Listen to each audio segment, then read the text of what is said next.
안녕하세요. 평범한 러너의 잡생각입니다. 오늘은 피해게임 3 14화 마지막화 리뷰를 진행하겠습니다.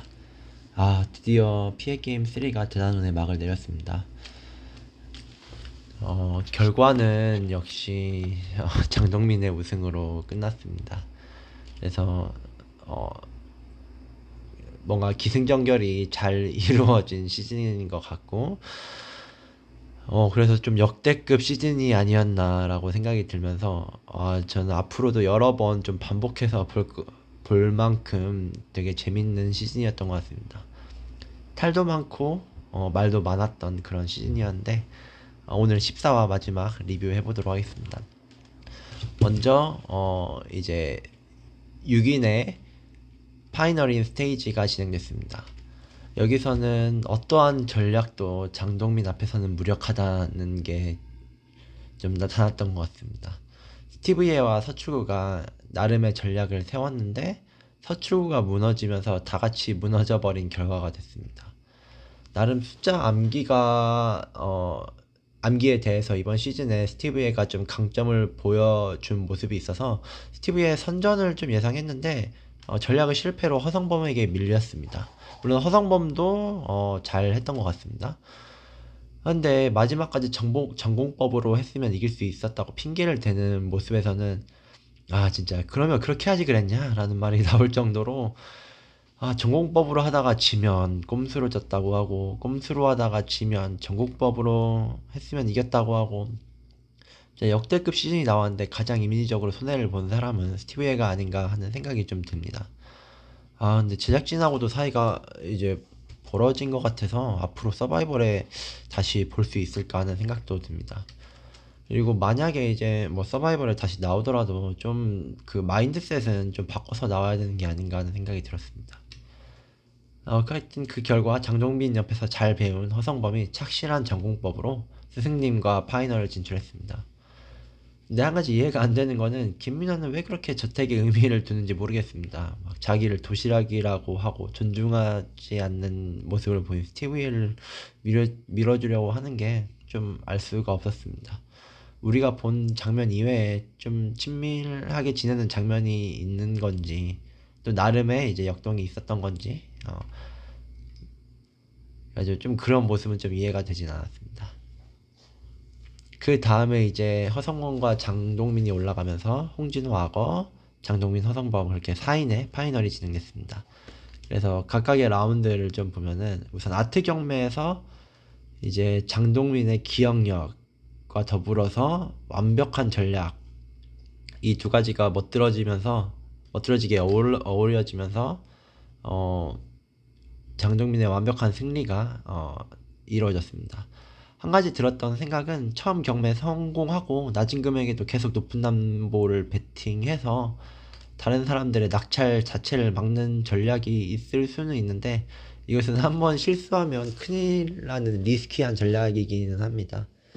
그리고 500만 원 그러니까 리스키하긴 한데 결국에는 그 낙찰을 받아야 우승을 할 수 있는 거니까 아무리 높아도 근데 한 번만 삐끗하면 이제 완전히 굴러 가기 때문에 그리고 500만 원의 가치에 2,500짜리 담보를 걸어서 맞추는 거는 당연히 좀 위험하지만 자금 유동성을 확보할 수 있다는 점에서 이제 초반에 이제 이런 거에 있어서 다음 판에서 또 경매에 유리하게 참여할 수 있어서 해볼 만 했던 것 같은데 어 이러한 전략들 자체는 이제 워낙 리스키하기 때문에 이걸 완벽하게 맞출 수 있다는 것이 전제가 되어야 되는 전략인 것 같습니다. 허성범이 좀 카운터를 칠 수 있었는데 실수로 인해서 다시 한번 교수님께 참교육 받는 그림으로 마무리가 됐던 것 같습니다. 허성범의 마지막 그 9라운드, 10라운드 플레이는 작폭 플레이라고 생각이 됩니다. 어차피 이길 수 없다는 생각에 뭐라도 좀 하고 싶은 마음이 아니었을까 하는 생각이 듭니다. 블랙빌리지에서는 장동민이는 이제 심한 견제 속에서도 최선을 다했다고 생각이 됩니다. 차라리 처음부터 김민아가 했던 짤짤이 전략으로 갔으면 어땠을지 좀 그런 생각이 드는데 악어가 어쨌든 집중력 있게 게임을 잘 주도했고 이런 보드게임류 혹은 이제 전략에서는 확실히 강점 있는 모습을 좀 보여주는 것 같습니다. 커트라인부터 장동민, 홍진호와 어쨌든 대등한 모습을 보여주고 또 우승하는 모습을 보여주면서 나름의 강점이 있는 플레이어가 아닌가 하는 생각이 듭니다. 근데 확실한 어떤 포스트 장동민, 포스트 홍진호로 낙점받기에는 좀 순수한 뇌지컬이 좀 부족해 보여서 좀 아쉬울 따름입니다. 마지막 세븐디짓은 이제 그 이전 더 지니어스에서 결합 게임에서 10결을 하는 장동민의 모습을 다시 본 느낌이었습니다. 데스매치에서도 이런 플레이어들을 압도하는 모습을 보여줬었는데 결국 실력자들을 추리고 추린 파이널에서도 상대들을 압도해버린 모습을 보면서 진짜 장동민이 서바이벌 그 자체라고 생각이 됐습니다.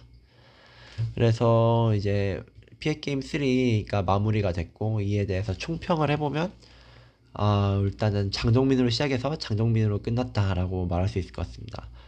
확실히 전략, 전술, 정치 거기에다가 뇌지컬을 갖춘 올라운드 플레이어이고 더불어서 좀 시청자와 제작진을 즐겁게 하는 어떤 적재적소의 멘트와 행동들 이것이 마치 좀 자신만의 시나리오를 쓰는 모습 같았습니다.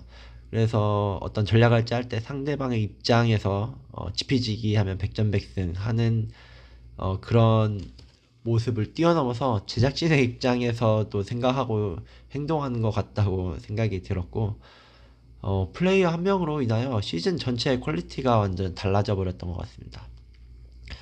거기에 지금 4번의 서바이벌에 나와서 4번 모두 우승하는 스토리라인까지 완전히 완벽해져 버렸습니다. 마치 서바이벌계 마이클 조던이 나온 것 같습니다. 마이클 조던도 이제 젊었을 때 이제 쭉 계속 팀을 성장시키다가 3번 3핏을 하고 야구로 은퇴했다가 다시 돌아와서 또 3핏을 해버렸죠. 장동민도 뭔가 이제 쭉 3번 우승했다가 좀 휴식기를 갖고 다시 한번 나와서 또 우승을 차지한 모습 보고 진짜 마이클 조던 같다라는 생각이 좀 들었습니다. 그래서 장동민을 대체할 수 있는 사람이 나오긴 할까 하는 생각이 좀 들었고 좀 바람이 있다면 서바이벌의 시작을 함께 했던 그 데블스 플랜의 정종현 PD와 좀 마지막을 함께 하고 넷플릭스까지 진출하면서 좀 마무리를 해보면 어떨까 하는 생각이 들었습니다. 그리고 악어는 좀 전략 전술 정치에서는 어느 정도 좀 증명을 했는데 역시 좀 뇌지컬 순수 뇌지컬 부분에서 좀 증명이 필요한 것 같습니다. 악어가 만약에 그 6인 파이널인 스테이지에 갔으면 올라올 수 있었을까라는 생각이 들긴 합니다.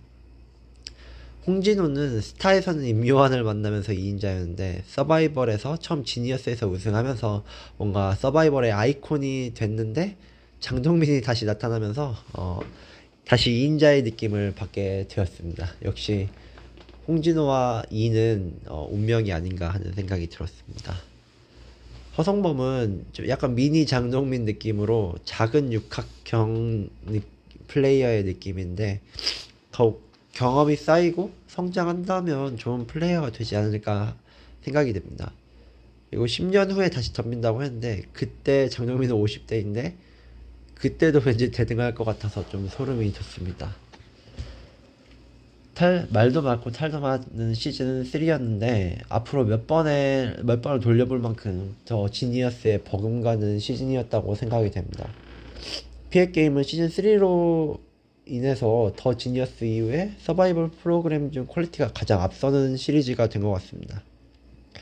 이제 곧 데블스 플랜이 나오는데 여기 출연자들 중에서 또 흥미로운 사람이 있을지 기대가 되고 그 시스템을 얼마나 잘 그러니까 이번 시즌을 통해서 좀 느낀 거는 프로그램의 시스템적인 것도 중요한데 결국 중요한 건 사람이다. 그 시스템을 얼마나 잘 이용할 수 있는 출연진을 잘 섭외하는지가 얼마나 중요한지 느껴지는 시즌이었던 것 같습니다. 그래서 더욱더 좀 서바이벌을 이끌 수 있는 뉴페이스들이 많이 나왔으면 좋겠다는 생각이 들었습니다.